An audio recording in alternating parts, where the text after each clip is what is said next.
Hi, this is James Tanner, and welcome to another quick view of genealogy. Today I'll be talking about the FamilySearch.org FamilySearch Catalog from the FamilySearch Library in Salt Lake City, Utah. It's now called the FamilySearch Catalog because it has incorporated a number of the centers, family search centers from around the world.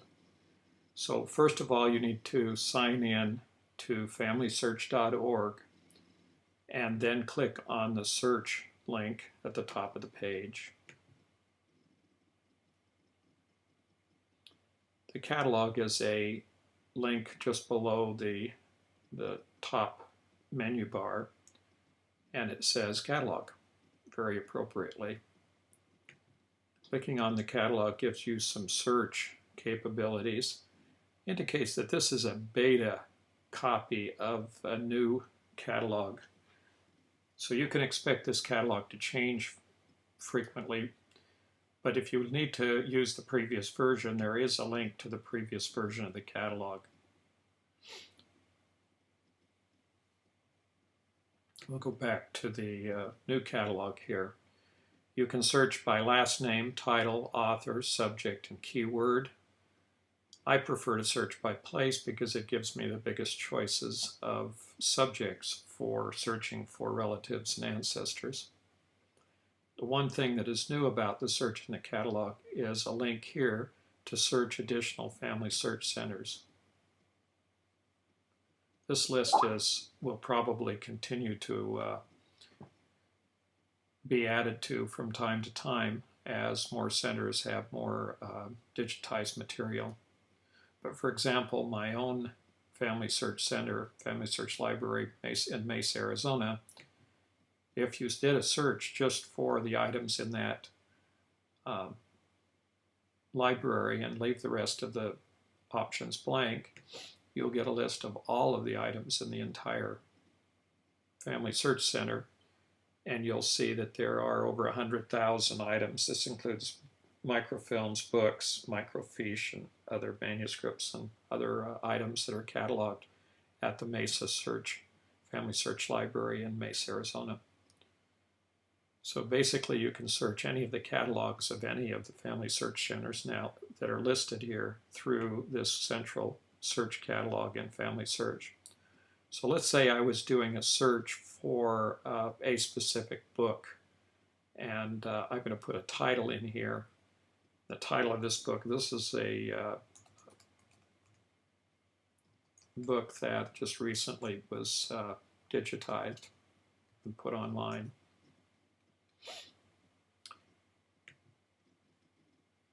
Once you find the item that you're looking for, in this case the George Jarvis and Joseph George DeFreeze genealogy book by Margaret Godfrey Jarvis Overson, you'll see that there is a digital version of the item available. If there is a digital version of the film or book or other materials in the library, then it'll be indicated here when you do a search and find those items. You'll also see a link down near the bottom that shows which other libraries that this material might be found in. In this case, the Mesa, Arizona library has a copy of it, and by selecting that library, you get the call number and where the item is located in the library, in the local library. So whenever you're doing a search for an item, it's a good idea to check the location on the pull-down menu to see if there's another library besides the Family History Library where the item might be closer to home, or you might be able to just drive over someplace and look at the item. Okay, let's go back to the search results now. I can change the search results to any one of the possible parameters here. I can use place name. This is the most common one I mentioned. For example, if I were looking for information on an ancestor, I probably would want to start with the largest geographical jurisdiction. In this case, if my ancestor lived in the United States, it would be the United States. So I would put that in as the search term. And doing a search on the United States for any items, I get a list of all of the different categories of records that might be searched in order to find items in the FamilySearch catalog. By clicking on any one of the items, they have numbers out at the side, you see all of the items that are listed. So for example here, if I go to immigration on collected works, I can click on that and see all 4 items that are listed. Then by further clicking on the items, I get the information sheet that tells me if this item is available, where it's available. In this case, it's only available at the Family History Library in Salt Lake City. But in addition to that, whenever you're doing a search for an item, and let's suppose that I actually wanted to look at this particular item, just because the item is not available in the Family History Library does not mean that it might not be otherwise available. Now, if I look at the date that this item was published in 2006, it is clearly still under copyright. So it's very unlikely that anyone else has digitized a copy of the book. There might be one closer in another library. And so what I would do would be to copy part or all of the title of the book. Just highlight and copy, Command-C or Control-C. And then I would jump over to WorldCat, which is a combined catalog of most of the larger libraries in the world, and do a search for the same book. In WorldCat, got some punctuation in there, didn't find it. Let's go back. Take out those dates.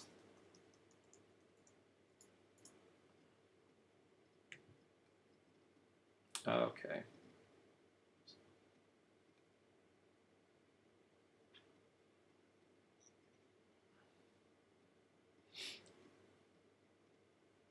Go back to the original that I found at the Family History Library catalog and see what it's the author. So let's do a search on the author's name in WorldCat.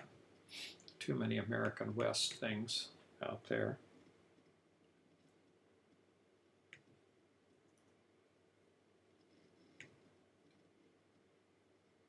So now we have everything that was written by that particular author, or any author by that name.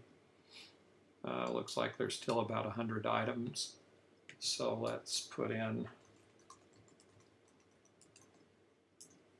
and search the American, if that's the item. Yep, that's the one we were looking for. So we'll click on that item in WorldCat. And now we'll see, by putting in our zip code, all of the libraries where that item might be located. And of course, we could order that on from an interlibrary loan through our own local library. Okay, let's go back to the FamilySearch Catalog and back to our search results. Now that we're in the United States, we of course can search at different levels, and we can search into the states. One way to do that is just put a comma after United States. Now the problem with doing that is you'll find out that the Family History Library catalog, or the FamilySearch catalog, has a huge number of regions as genealogical materials. So if you haven't ever searched through a region, you might want to try some of these regional records, because these are separate than the national records and may not be the same as state records. But a simple way to do this is to put in a state and move down to the next level. Let's suppose the state I put in is Pennsylvania. Comes up and do a search on Pennsylvania. Once again, I'm going to get a long list of sources of material.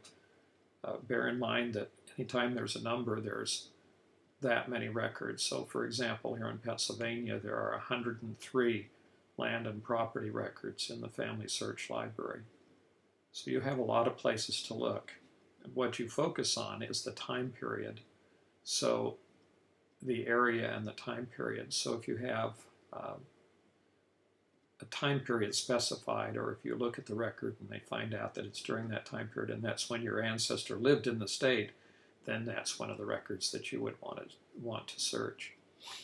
Once you get to the state, then it's much easier to use the comma method of extending the search. When you put in the comma, you'll get a list of all of the counties in that particular state.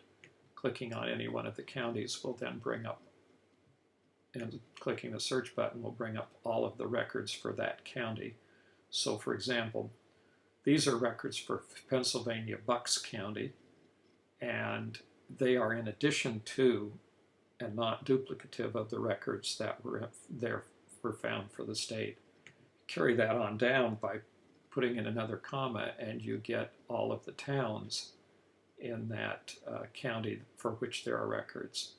So for example, if you keep searching down through here, you'll find Doylestown.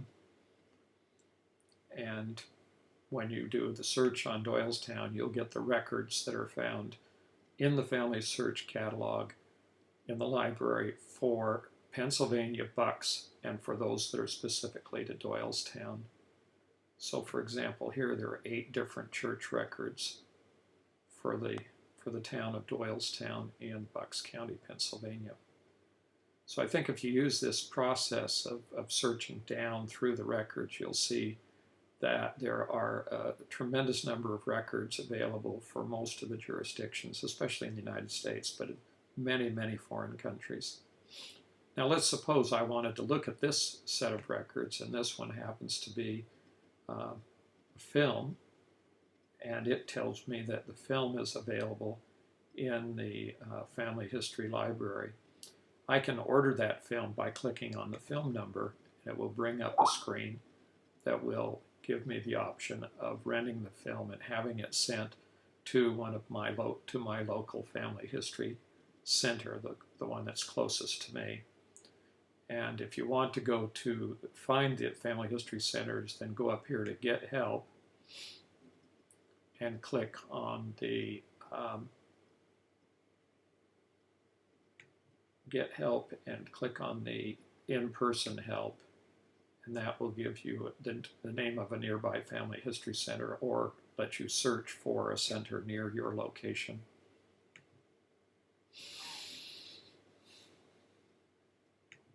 Okay, now let's go back to the Family History Library catalog and kind of summarize here as to how this all works. We're working with the beta version of the catalog. You can search by last name, place name, title, author, subject, or keywords. You can also search for call numbers and film numbers and check to see whether the items are available in any one of the family history centers, family search centers around the world that are listed in this list, and or whether or not the items are online. Okay, well, hope you have some success in finding what you need here in the FamilySearch Catalog, and thank you for watching another quick view of genealogy.